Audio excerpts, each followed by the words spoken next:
basic operations of inverter. Okay, so and the simulations is based on that multisim. Okay, so what is till now we have covered lot of things. Okay, we have started with basic rectifier circuit, means DC to AC converter, sorry, AC to DC converter. Basically we are discussing the converter circuits. Okay, it may be AC to DC, then DC to DC. Inverter is an example of a DC to sorry, DC to DC. Then we have now we are going to discuss about DC to AC, means inverter. So we have started with DC to AC. AC to DC converter means rectifier circuit. Okay, so first we have discussed about the uncontrolled rectifier, then controlled rectifier, and the semi-controlled rectifier. Okay, all are AC to DC conversion. Okay,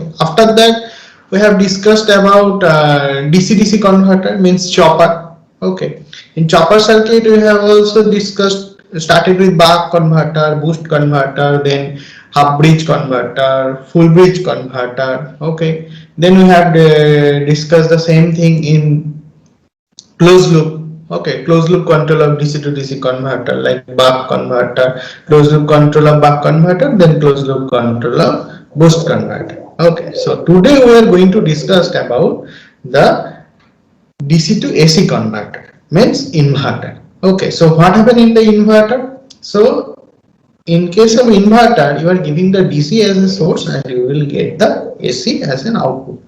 Okay, so if you are providing the DC, so how it will be operated? In case of inverter, there are two signal. One is called carrier signal, another one is called modulating signal. Okay, so what is your carrier signal? Carrier signal means the frequency of the carrier signal is more than your modulating signal. What is the modulating signal? Modulating signal means modulating signal decide the output frequency of the inverter. Okay, means if you are considering the modulating signal 50 hertz, so your output frequency would be 50 hertz. Okay, means inverter input is DC.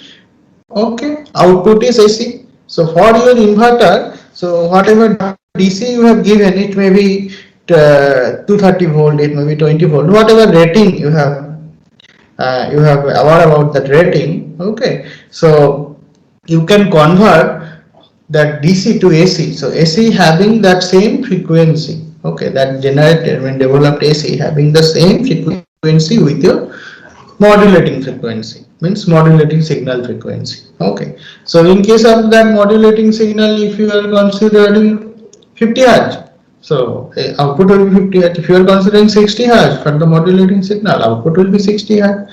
And what is carrier frequency? Carrier frequency is high switching frequency. Normally we have considered, let's say 5 kilohertz. Okay, up to 5 kilohertz or 1 kilohertz. Normally we are using different MOSFET based inverter also been possible, as well as IGBT based inverter also been possible.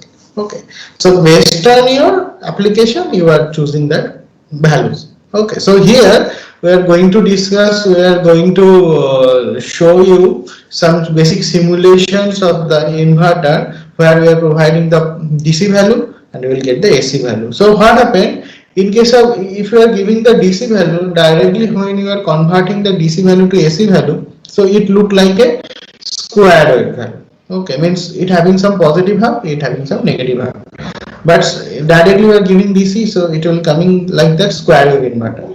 But what happened in practical, in our home applications, we are not directly using the square wave type inverter, so we are using some filter. Okay, so filter, inductor, filter, capacitor, means LC filter circuit, and it's a three phase, so we are using the three phase filter circuit for getting the sinusoidal waveform to reduce the harmonics. Means THD value should be less than 5% as per the IEEE protocol. Okay, so if you want to reduce the THD value, so definitely you have to convert that so square wave to the sinusoidal. Okay, like you know that one, that if you have the square wave, so what is the fundamental response? Fundamental response should be the sine wave. Okay, so Fourier transform analysis is there. Okay, so fundamental, second harmonic, third harmonic, like that way. Okay, so that's the way we can discuss analytically. Now Ramaprasad sir will share his computer screen to show you some basic simulations of the inverter. This is your experiment number 9. Okay. So after that one experiment will be there based on your MATLAB simulations. Okay. Simple experiment that also been discussed in my next class. Okay. So Ramaprasad sir is already shared his computer screen. So all of you try to understand what he is doing, and he is going to discuss about his simulations. Okay. So Ramaprasad sir, am I audible from your side? Yes, sir. Yes. Okay. Okay. Thank you. You please carry on. Now your DC voltage given 80 volt,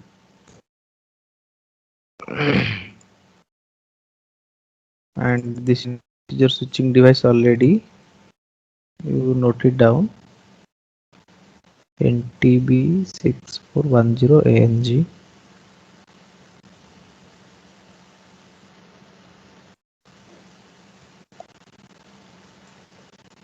and this is your PWM three-phase PWM generator.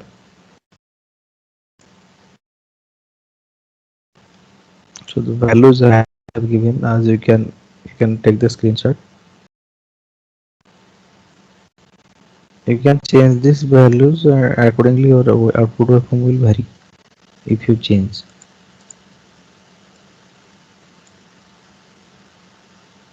Inductance value I've taken this.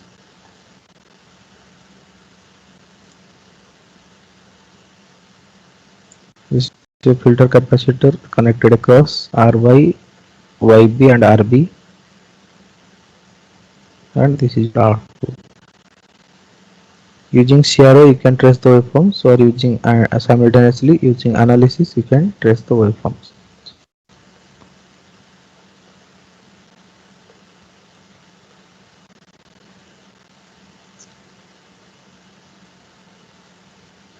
You take the screenshot.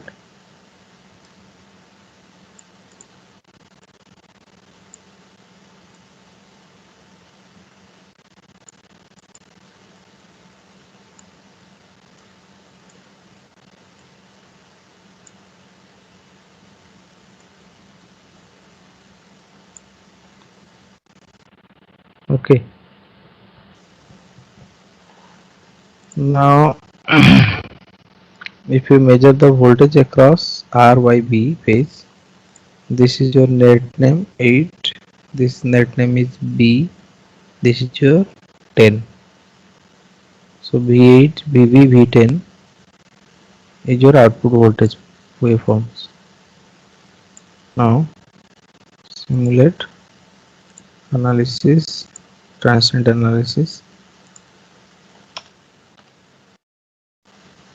output V10, V8, VB. I have taken RYB phase. Net names are given. V8 means V1, VB means V2, V10 means V3. And this is the voltage of leg A and leg B given, and output voltage of leg A and leg B. If you want, you can take the output voltage. So all the waveforms I'm simulating in a single way, then you can select these and see the waveforms as per your requirement.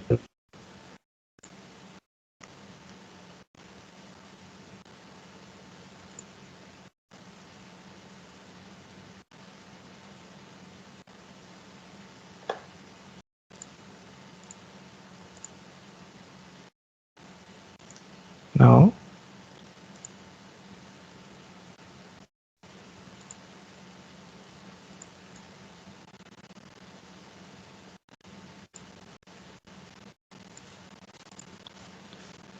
this is your output voltage of A and B, and this is your voltage for A and B.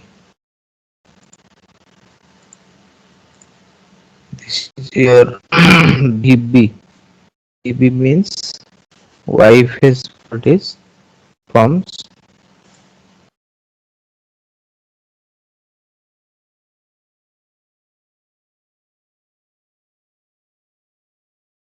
This is your R phase, This is your B phase.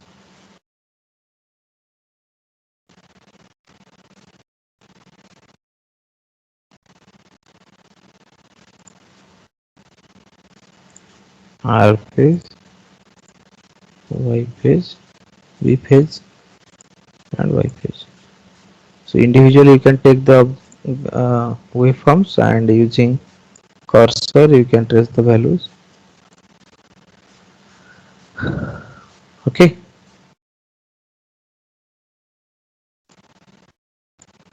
Or if you want to see the waveform using grapher, you can use 4-channel oscilloscope.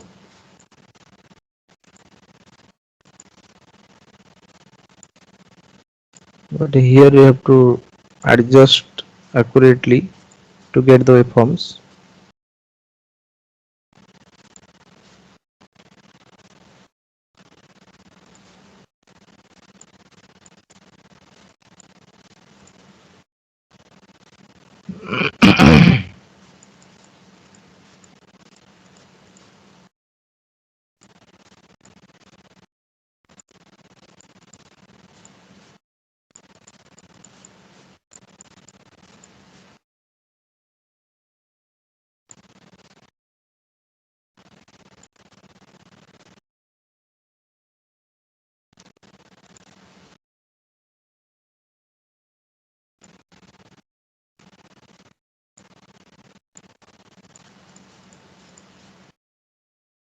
Part of it is shown by the CRO, but in grapher you can see this. Channel A, channel B, channel C. This will be your channel B.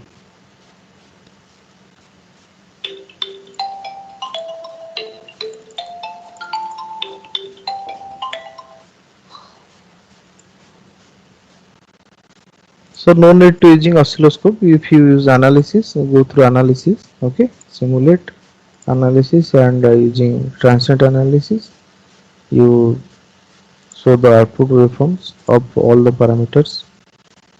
Okay.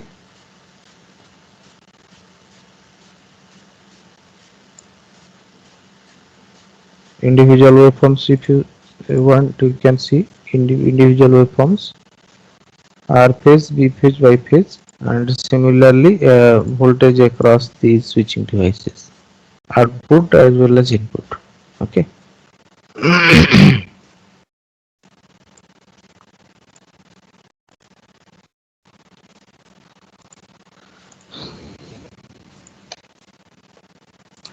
So all have taken the screenshot.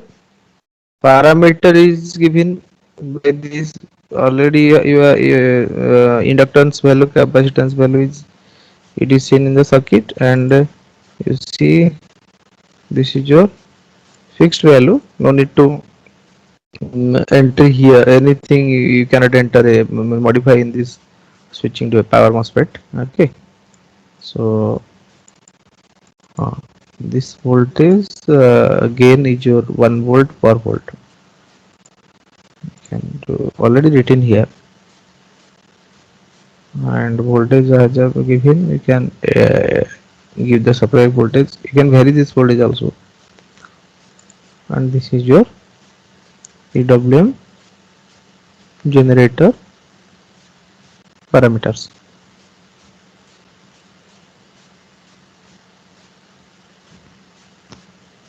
Okay.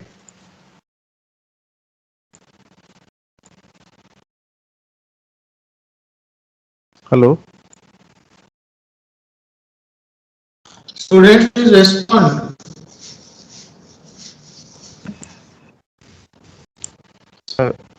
Circuit हो गया सबका? Yes. Yes, sir. ठीक है, तो Can you please take the attendance, please?